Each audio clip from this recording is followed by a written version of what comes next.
3, 2, 1. Hey, everybody. Welcome to Pep Talks, and it's not a mini episode.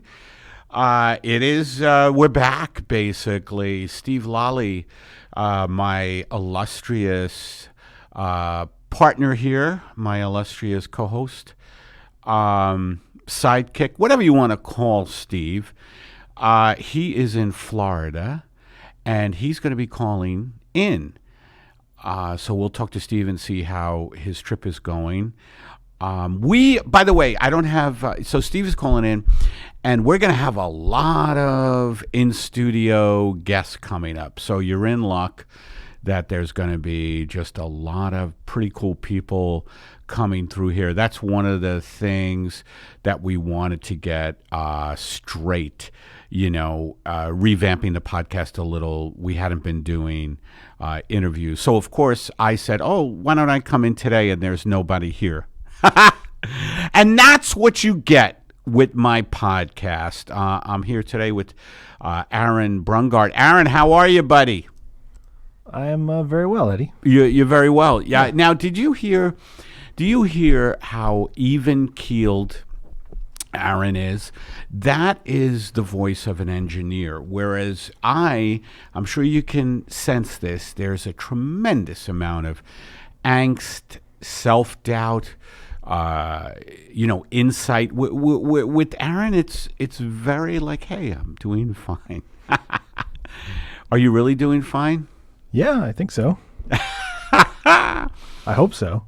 Hey, so I got a part on Will and Grace. I want my fans to know that I'm going to be playing the plumber.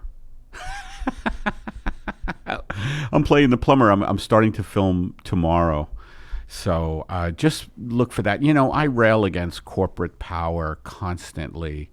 Aaron, you've heard me do that. I rail against corporate power constantly, but I need to make a living.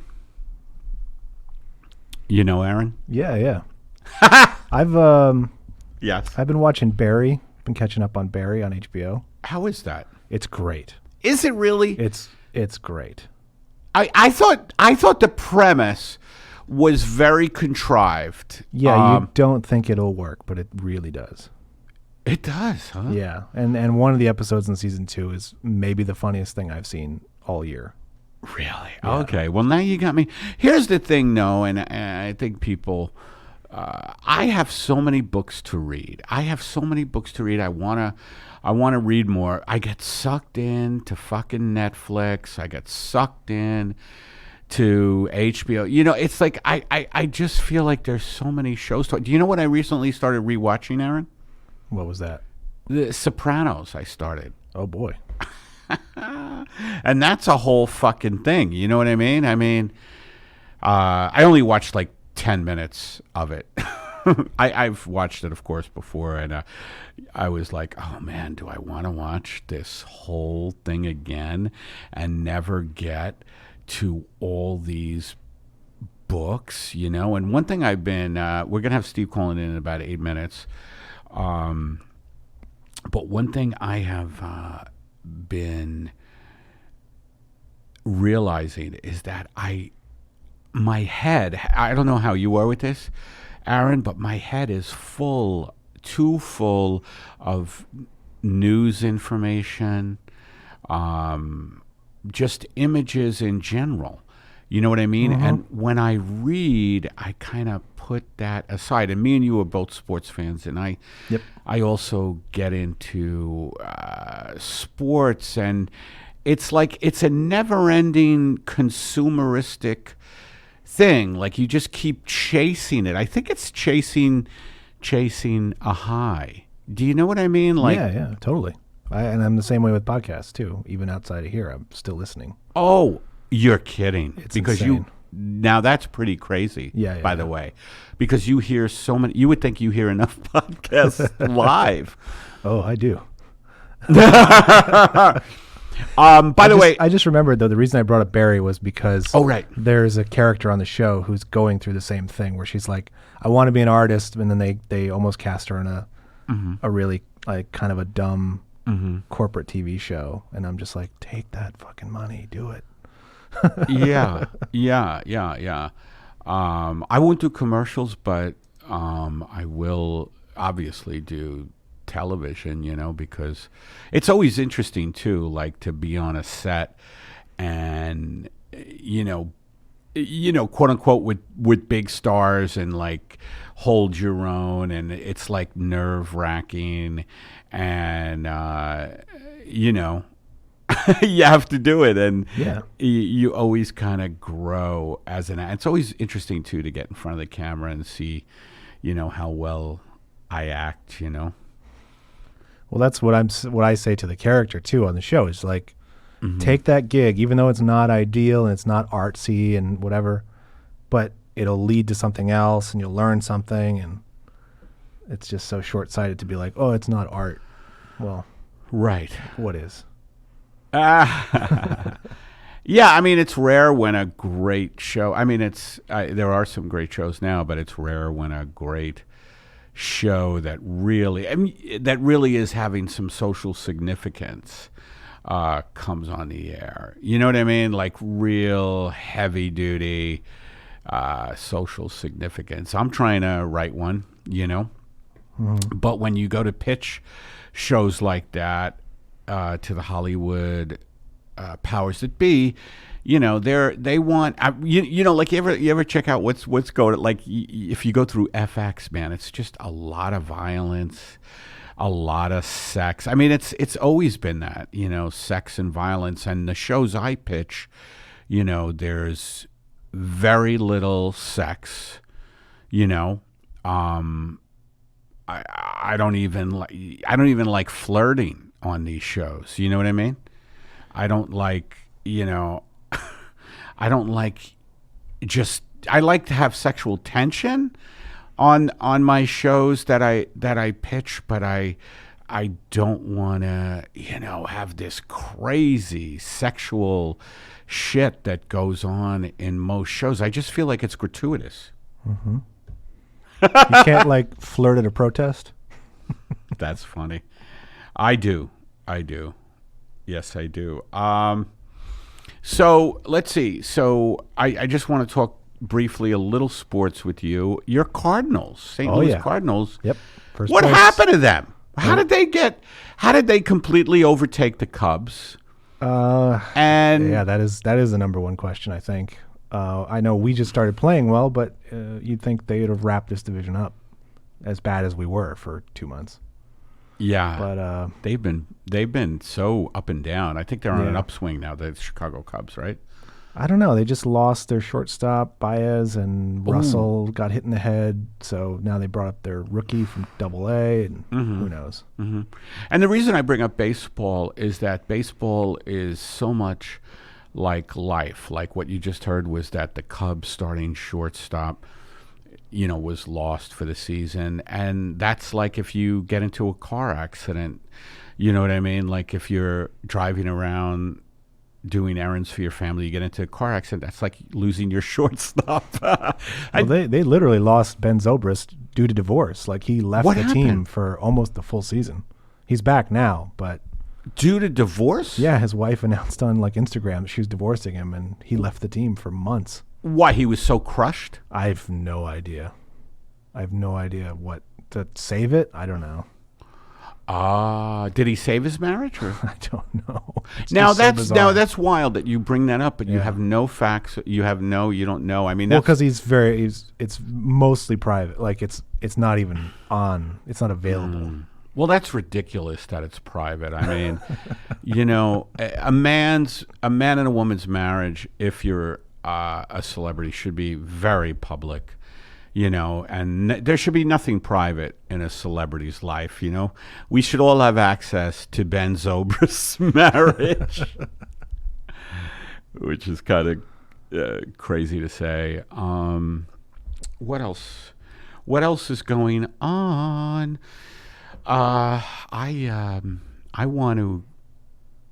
I don't know, like I go back and forth between really wanting to be super informed about what's going on in our world and make a difference, And then the other part of me just wants to check out, watch sports, watch, Netflix, just kind of indulge, like, eat what I want to eat. Isn't it weird, like to get into a good? You've been losing weight, huh? I'm working on it. I don't know if it's happening, but I'm working on it. Well, I was working on it for a while, and then I slipped, and then I went back to kind of bad habit. It's like pick, really getting good habits, man. You really it's not easy, am I right? Because we wire our brain, don't we? We wire our brain. Oh, there's Steve.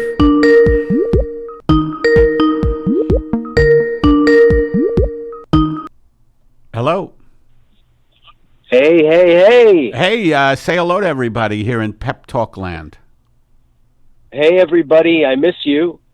I'm in the, I'm currently occupying a spot in the swamp down in the southeast. Where are you? Do you want to tell you want to tell your fans where you are? I'm in Florida right now. And I'm sitting here, and I took this very quiet spot by this window, and a giant hawk came out of a tree and landed right about 10 yards away from me. Oh, that's great. I love nature and nature, which there's a lot of it in Florida, no? Steve? Yeah, man. It's very green. You can't build on a swamp, dude. If you build too much on a swamp, people just fucking start sinking, so they can't build too much here. I see. Boy, the way that these capitalists, and developers are such a huge part of it, all this construction for building, it's just destroying nature. Do you know what I saw? I was driving down Laurel Canyon Boulevard here in Los Angeles today, and that's not to brag. You can get to Laurel if you take Ventura. But I was driving down Laurel Canyon heading toward Ventura from Hollywood, and a fucking deer was running on Laurel Canyon Boulevard. And do you know that my heart broke? Like my heart broke that a deer was in the middle of the day. I don't know what happened, but it was running through traffic. And I see these animals, and the news does all these a bear, like it's a big fun ha-ha thing. A bear went into a store, or a bear's in someone's backyard, and it's because these animals don't have any food. But they're fleeing the habitat they don't have anymore is what's happening. Right, and to me it's heartbreaking because at least humans, some of them, have a choice. I feel like the animals are just, they just get bulldozed, literally bulldozed. Yeah. Do you feel that? Do you feel that it's easier sometimes to feel empathy with an animal than it is with another human being? I don't know if I'm that much about it. That I'm that far.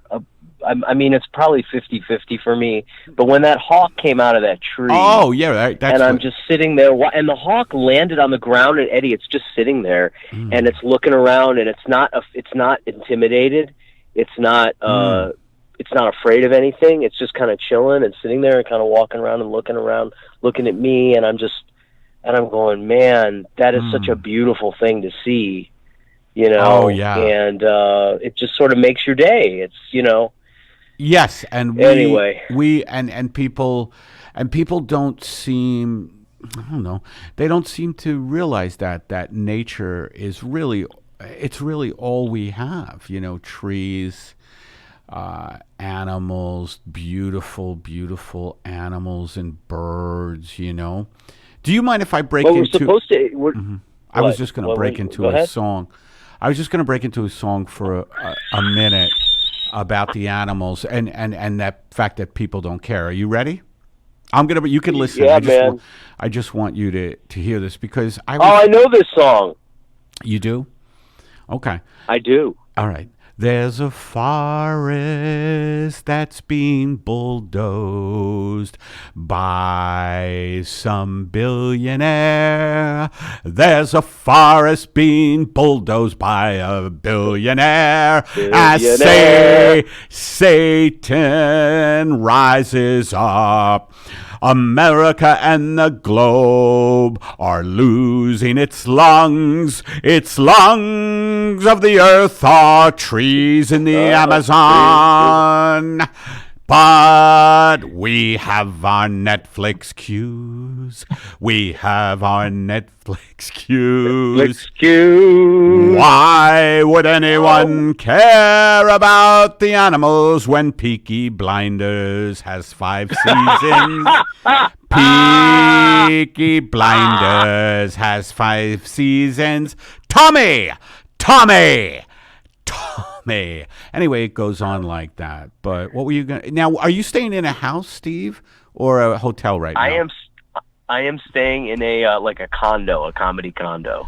Oh, how is that? I haven't done that. I haven't done that forever. I just can't do that. What is it okay?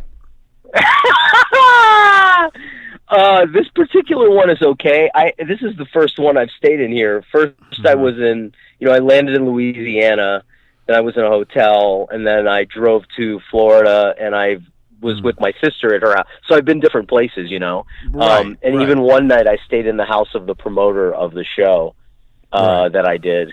Mm-hmm. So it's just, but it's been fun, man. It's actually been fun. I know, the song by Arlo Guthrie that you sang is a little bit of a reality check for all of us. But man, I'm having a good time out here. That's great. That's great. I mean, there's nothing wrong with that. There's nothing. I'm always trying. That's the thing. I was reading some Facebook bullshit yesterday, and I say bullshit because we need to talk to each other face to face. I think the internet creates this illusion that we're communicating with each other. Do you agree? Like, when people are communicating on the internet, it's two-dimensional and it's not real. Yes. It's not real. It's like, here's my disembodied voice coming at you. You know what I mean? Right. That takes some processing to think about what is that. It's sort of impotent. It's an impotent connection, is what it is. But it's dividing us too, because people get into arguments, and I don't think the arguments would escalate to what they do if people were face to face. And when you're face to face with someone, it's all kinds of body language. Your eyes meet. I love when eyes meet because I have great eye. I have great blue eye. I have great blue eyes. You do. You know that. And when my eyes, lock in to somebody, the argument's over. People start thinking about, hey, maybe I want to settle down with this guy, or. I have seen you end an argument with your eyes. I have witnessed that now that I've known you a while. Yes. I remember the time where we were out at the pizza place. I'm not sure. Oh, no, the Chinese place. We were at the Chinese place, and the Anson came over, and he was hostile. Oh, and you locked eyes with him. Anson was our waiter. Me, Mark Brazil, and Yeah. Steve in our writing sessions. We had a Chinese restaurant that we went to in Burbank. That was it's really hilarious. The food always killed me though, so I kind of put a kibosh on that, Well, plus it was really expensive, wasn't it? No, it wasn't that expensive. For you, it's expensive. You know what I mean? Like for you, a lot. Right, but you guys always paid, so I didn't know. That's why I asked. Yeah. By the way, today, Burger King, which I wouldn't go near, with the 10-foot pole, but Right. Burger King is now serving the Impossible Burger. So I went there today. I just wanted to Tell us about it, Eddie. I went there, to see how their Impossible Burger was, and it wasn't very good, and I don't feel well right now. I mean, it's better, obviously. No, because I don't know what it is. I was talking to Aaron about, Aaron looks like he's losing weight. And I was talking to Aaron about rewiring our brains for good habits. And I just had some fries that I didn't need to have, and I had Right. 2 Impossible Burgers, and I don't feel well. And Here's the thing about the Impossible Burger at Burger King. Let me say this, okay? Yeah. If you're in a place where, and you're like me and you don't eat meat, and you're in a place where there's nowhere to fucking stop. Well, then you go there. That's acceptable. And all there is Burger King. The Impossible Burger. I agree. I agree. It's a good Have you had final one? Have you countdown had one? choice. Have you had one? Yes, I've had it out here because there's nothing, you can't get. It's not like living in California where you can get, the Southeast isn't like, there's not a fucking Trader Joe's everywhere. Right. Where you can go and get a falafel sandwich or some shit. So, so yeah, I did try it and I didn't hate it, but I didn't get the fries. See, you're smarter than me. How do you not do that? Because I crave the fries. Flies. I crave the flies. It may be the antidepressants I'm on, because it changes your.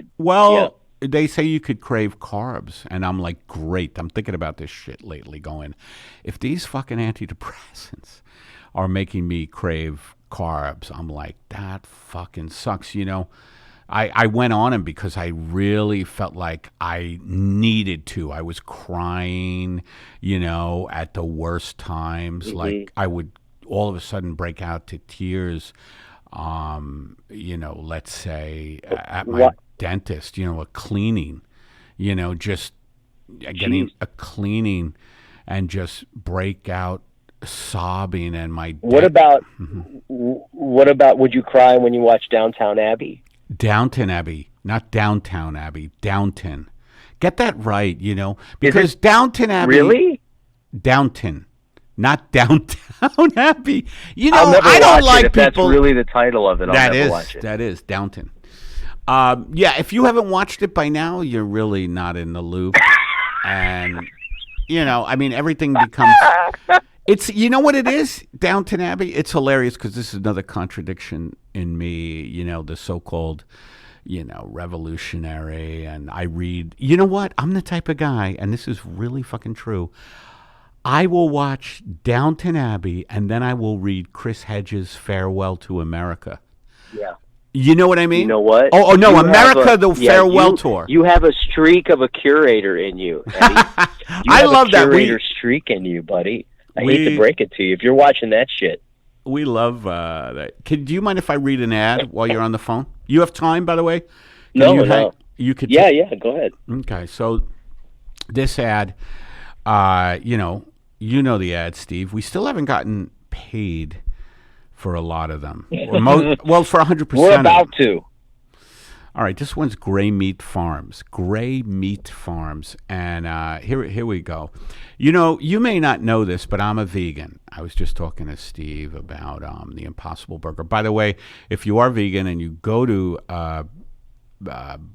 Burger King, get the Impossible Burger without the cheese and the Thousand Island dressing. That makes it vegan. Did you have that on it when you got it? I didn't have any cheese on it. I mean, you have to order it. You have to specifically ask for cheese. Oh, I thought they put it on there. I think. Oh. All right. So anyway, you may not know this, but I'm a vegan. I was just talking to Steve about the Impossible Burger. You may have heard it. I don't eat anything made or endorsed by animals. That being said, I'm not going to stop you trying delicious duck butter from our friends at Gray Meat Farms. Duck butter is made using time-honored Anabaptist traditions and milk fresh squeezed from wild-caught organic mallards right here in Southern California. If you get up early enough, do yourself a treat. Round up the kids and head on over to the Silver Lake Reservoir. Watch as the good people of Gray Meats wring delicious milk from a freshly caught duck while singing Amish hymns of praise. Tug an Amish beard to place your order of duck butter by the pound. If your If your kids catch an Amish grandmother, they might give them a steaming slice of duck foot pie. But if you try building anything without cash, the Amish will fuck you up.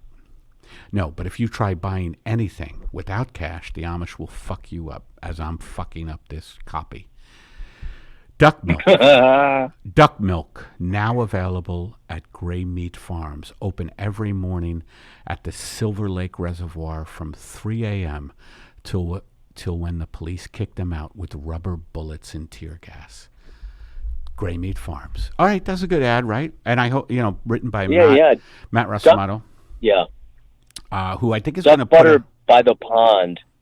Duck butter by the pond. I really, ducks are by the pond.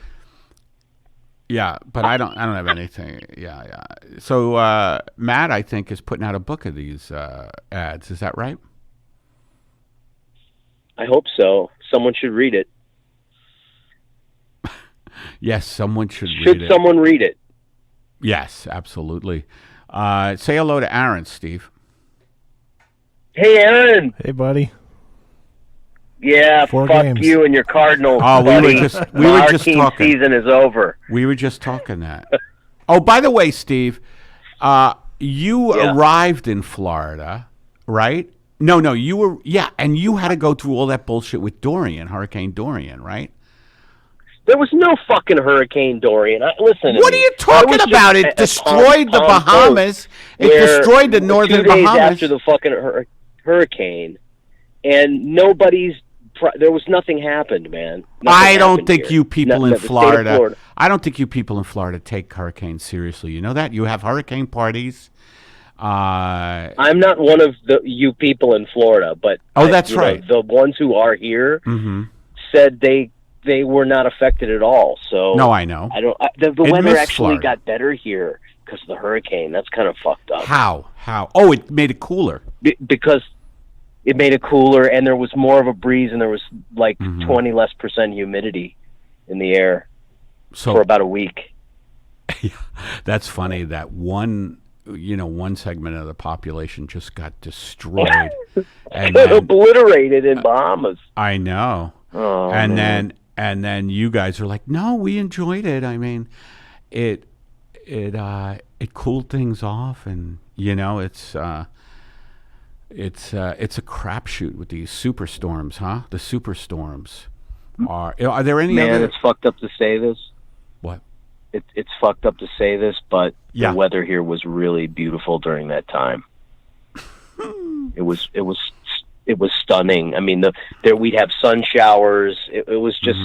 How is it I don't now? know, man. How is the weather now? Go ahead. How is the weather now? It's fucking miserable.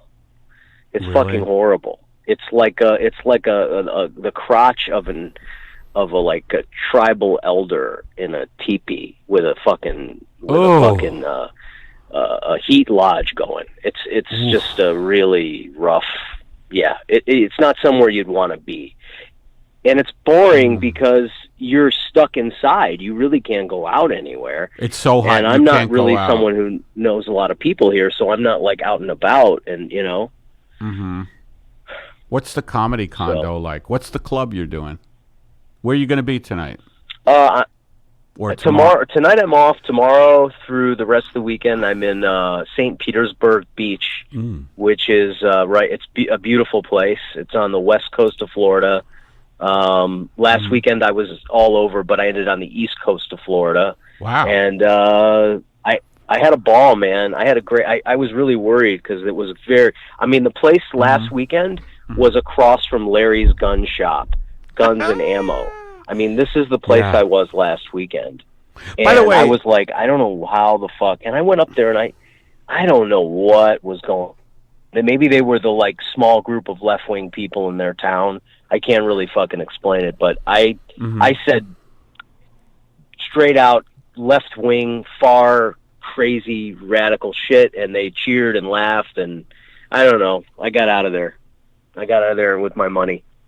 Nice, and I'm going to be doing the South. I'm going to be doing I don't know, southeast. I don't know what you call it because I don't know much. But I'm going to be doing Tulsa. I'm going to be doing Tulsa, Oklahoma. I'm going to be doing Wichita, Kansas. I'm going to be doing Louisiana. Wow. I'm going to be doing Baton Rouge. I'm going to be doing New Orleans.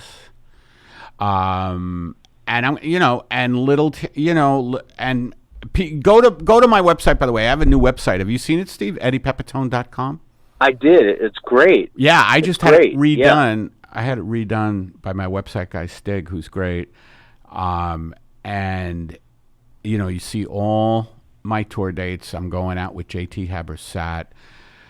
And we're gonna go to a lot of fucking cities, a lot of towns. It's like I'm taking it to the people. Yeah. We're calling it For the Masses tour. Yeah. Yeah, you're gonna paint the town blue. No, don't say that. You know that I don't believe. I mean, yeah. That was humor. That was an attempt at humor, bro. See, this is what happens when you can't look in someone's eye. You don't.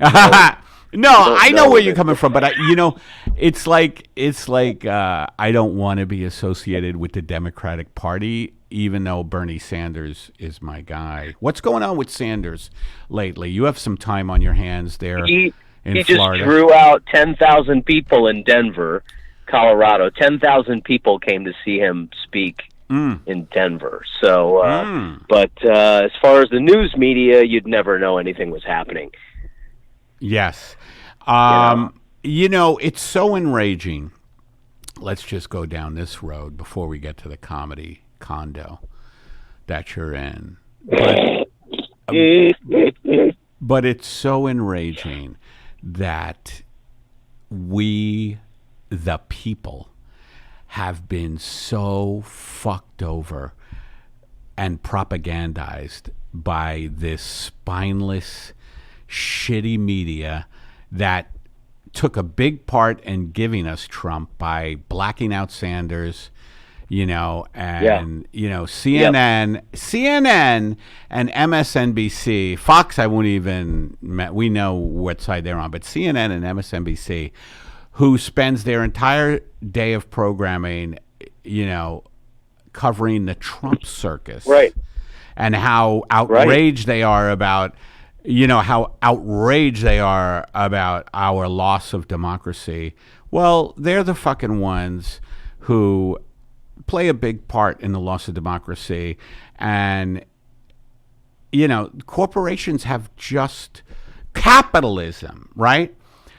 Did you read Hedges' article this week? I did. I read it. I loved it.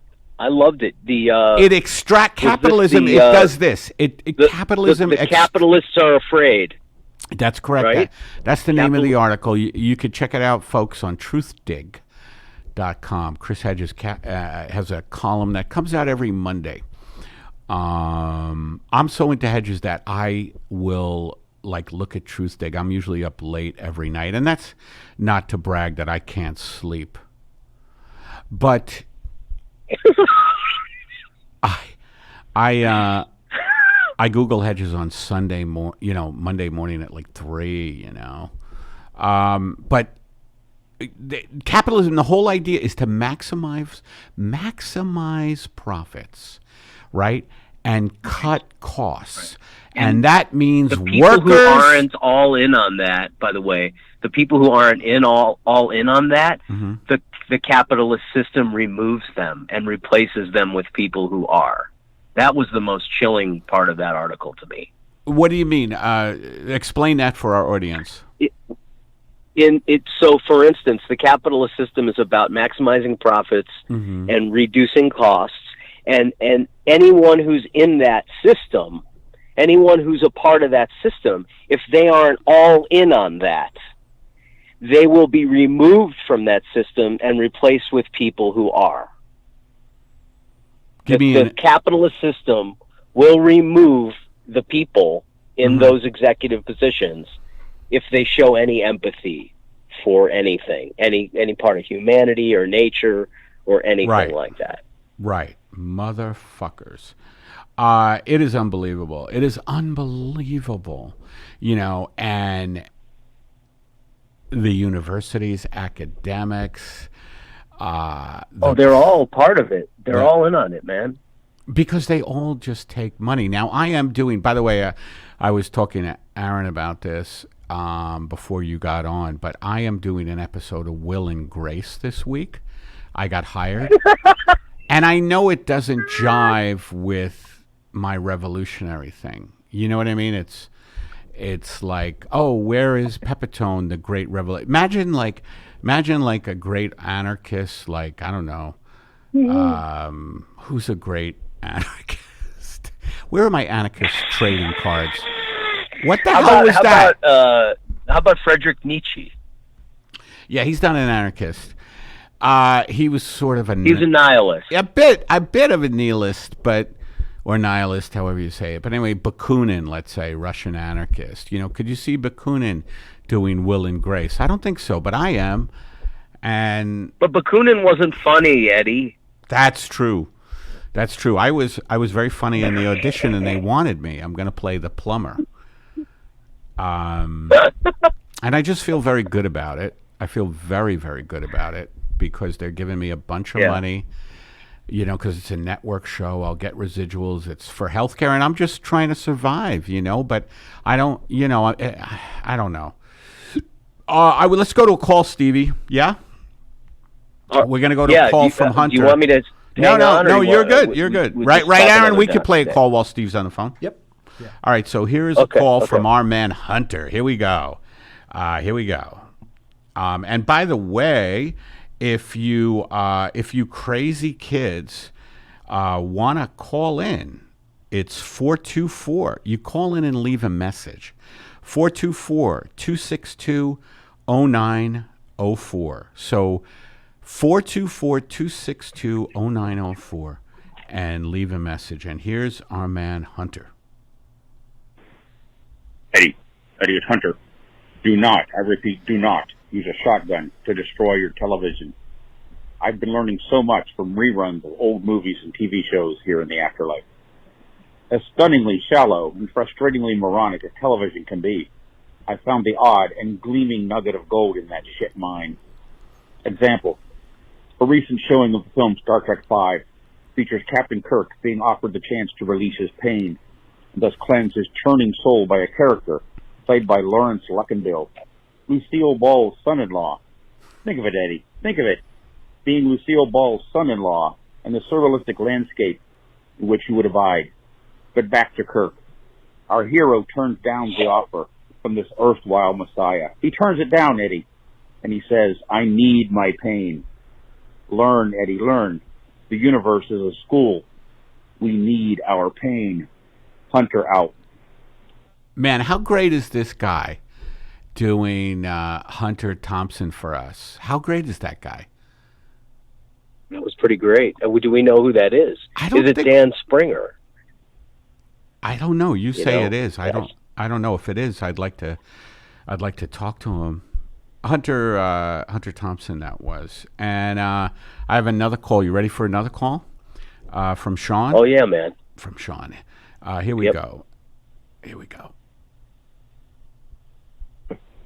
Hey, Eddie and Steve Lolli, this is Sean. I am lying in bed after a rough night in Vegas.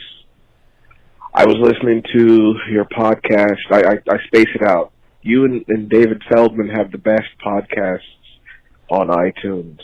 And I was starting to listen to that Tim Dillon guy. And I just want to give you the heads up that, Eddie, that Tim Dillon is stealing your thunder. He's trying to take your sauce, buddy. Don't let him be the new captain of despair. You got that shit down packed. And that fucking guy you are interviewing now, I'm like 27 minutes in, he starts talking about the for-profit prisons, that author.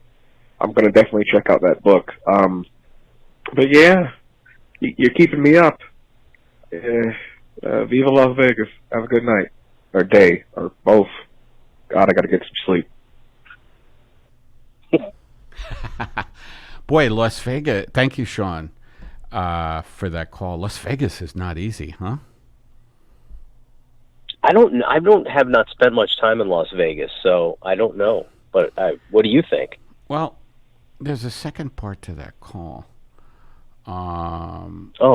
which is pretty interesting. Okay, here we go. Let me tell you this: I can't finish it. That shit's too depressing.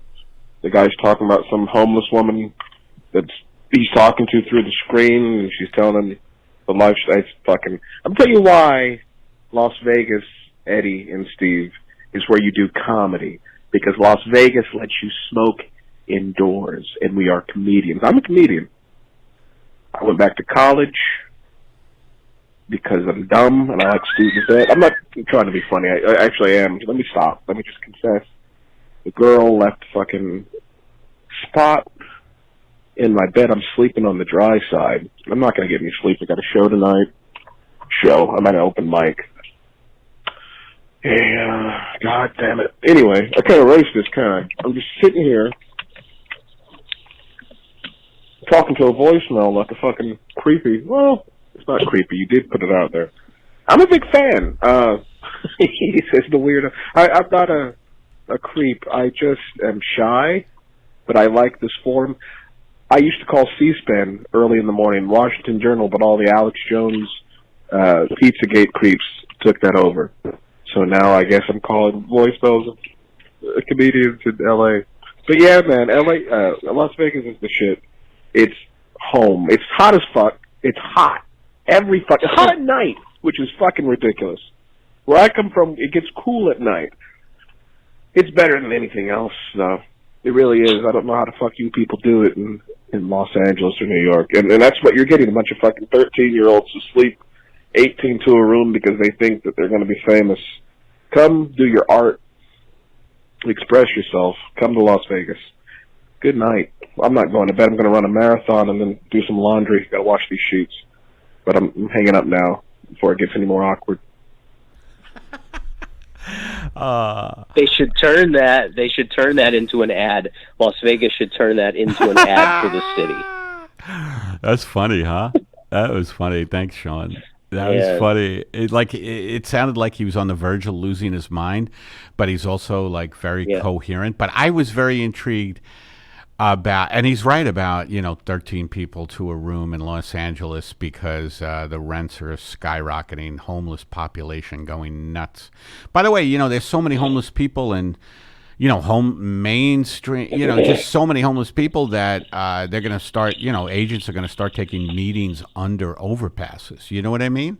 It's that kind of hysterical fucking thing, That's great.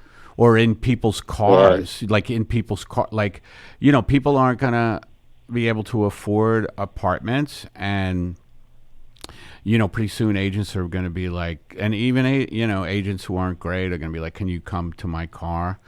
I am at Pico and Robertson, and you go into your agent's car and you just kind of chat it up about your career, and he's telling you how good his car is, like his car is a perfect office. He's trying to convince you, and then you turn to your right in his car, and there is someone like, Bobby Carnival, sitting next to. His assistant? Is that his assistant? No, that's his client, Bobby Carnival, who's an actor. That's pretty funny, right? Oh, man, that's pretty great. What Sean doesn't know is that neither you nor I want to walk into a comedy club where they allow smoking indoors. He doesn't know us that well yet, but I don't want to be in any room where they allow. To me, if they're smoking in the place, I'm lucky I made it out of the last place with my fucking head intact. Right, now you've been battling a sinus infection, right? I know. Yeah. These are the subjects that are going to get us the big ratings. By the way, I hear what you're saying about that, and I know what you're saying. We have one more call. You're saying that don't talk about illness. Don't be like. No, it's funny. It's just so funny. No, you're saying no. It's so funny. But you're saying, and I get it. Like you're self-conscious about talking about the fact that you have a sinus infection because you don't think anybody will be interested in it. And I think there's exactly. I want to, look, if our niche audience is going to be people who have incredible Who are susceptibility. interested in sinus infections? Yeah. Well, if they have susceptibility. All right, here's another call. Are you ready? Here we go. Yep. Guys, what is up with the season? You saying every season is 200 sold? Or did I miss something? I thought this was the podcast where Eddie walked around and talking to his cell phone, but I guess it's been a while since I listened. But you telling me I got to catch up on season 1? Well, now I see 201 just came out. I didn't see that. Is this the first of the next season? Perhaps I should have listened to this first. I apologize. I also thought that Eddie left way too early as Mike Gravel. And I wanted to hear more from you. I'm disappointed in you, Eddie. But I love you. He didn't leave a name, but thank you for the call. And what he was talking about at the end was I was on James Adomian's cluster. I think he called it Cluster Fest, and it was like 20 Democratic candidates debating, and I played Mike Gravel, who dropped out of the race. It was pretty funny, the whole thing. I think if you go to James Adomian on Instagram, he posted it, but also it is a little confusing about the seasons, huh, Steve? What are the break? I couldn't really. What did the guy say? I couldn't. I couldn't you didn't make hear out. him? It was muffled coming through. I couldn't really hear what he was saying. He was just saying he got a little confused. He hadn't been listening for a while. He got a little confused about the fact that, we called season 1 200 episodes, and now we're going to season 2. I think because we took a break. But I had done a lot of, before you came aboard, I had done a lot of, singular podcasts with my cell phone, where I'm just in my car. Right. Kind of what I was just talking about, with people, can't afford apartments. But I just liked to go in my car. I'm living indoors, but I like to go to my car and just kind of talk into the cell and talk about my anxieties and just see how far it would go. I did a lot of Alan, Margaret. By the way, my energy is a little low for this podcast because of the food I ate. I ate way too much ketchup. And it's really, I've got some acid reflux happening, and I'm on, the way I feel right now, and again, this is for a niche audience. The way I feel right now is I might have to take an Ativan, which is a anti-anxiety thing, because when my stomach gets really upset, it kind of triggers a panic. It triggers a panic. Well, it triggered, a whole barrage of oh my God, I'm going to die, because I overate. I shouldn't have overeaten, I'm a bad person. That's how my thing goes. Imagine if just this kind of talk really attracted a very young audience. Yes. Yeah, you know what? I think actually maybe you're right. Maybe you're onto something. Maybe that's what we should be doing every week. I should be talking about my sinusitis. How is yours? Now, where do you think you picked it up? Pains. Where do you think you picked up the sinus? What? Where do you think you picked up the sinusitis? It's not something you pick up. It's not a viral thing. It's bacterial, meaning it's something that I get every now and again. It's a chronic thing. And I probably was fighting it for months. I probably had the beginning stages of it, and it wasn't attacking me. And then finally, when I got down here to the humidity, it just all in one punch popped me in the face. Ooh. And I had to go get a antibiotic. So that's how it is. And then in addition to that, I have to put my head over a hot pot of steam, and I breathe in the steam a couple times a day. And you ought to film that. You ought to film that. You ought to film that for YouTube. You ought to film that for YouTube, like you with a towel over your head, breathing steam, and just. You know what, Eddie? Those should be our segments. Me dealing with my chronic sinusitis with a pot of steam, and you with the Ativan and the overeating.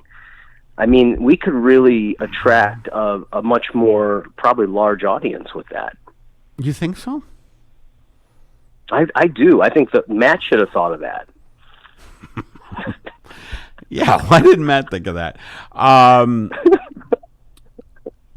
Yeah, no, I just see you. I see you with a a towel over your head, steam, and you're talking to the the camera is very close to the pot that the steam is coming out of. Like, they make very small cameras, so you could even have the camera floating on the steam. It's very arty in a way. Like, to me, it seems like a Japanese, like Kurosawa film, and you're breathing in this steam, and you're talking to your YouTube audience, and you're asking them to donate money.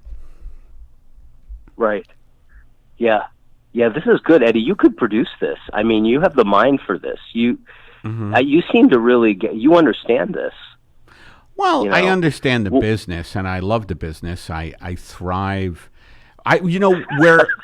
Where commerce and art meet is such a lovely place. That's where it's your apartment in North Hollywood.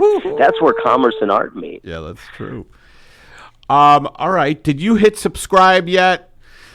That little button has been looking at you all goddamn podcast. Give it a good old slap. And if you see the like button, poke at it. Don't let these buttons control your life. Like my mom always told me, see a button, hit a button.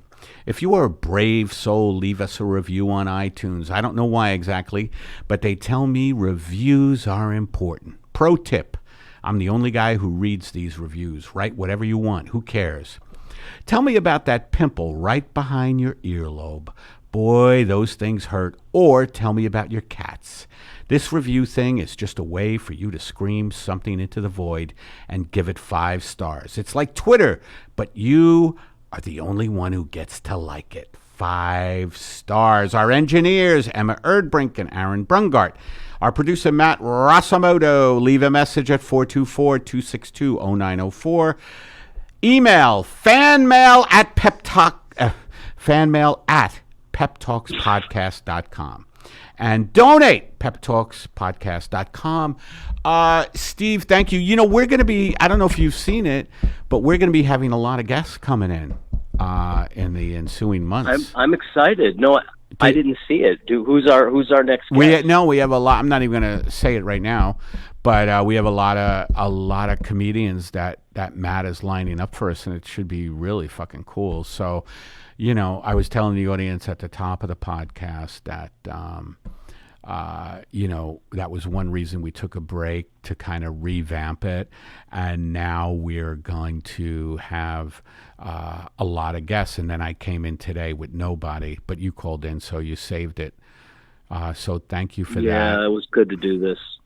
I miss all you guys, by the way. I told Eddie I miss doing the podcast with him, so this was really fun.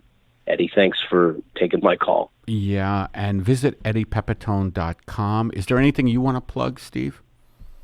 Well, if you're on the west coast of Florida, the Gulf Coast, I'm in St. Petersburg, Florida, starting tomorrow. Well, say the dates. Say the dates Comedy because Club. Say the dates. September 12th, 13th, and 14th, 9:30 p.m., Coconuts Comedy Club. You can go on social media. All my social media have the posters, the dates, all the times if you want to get tickets. All right. Thank you, Steve. And thank you to Aaron, who's with us today in the studio. And we will see you next week, everybody. See ya.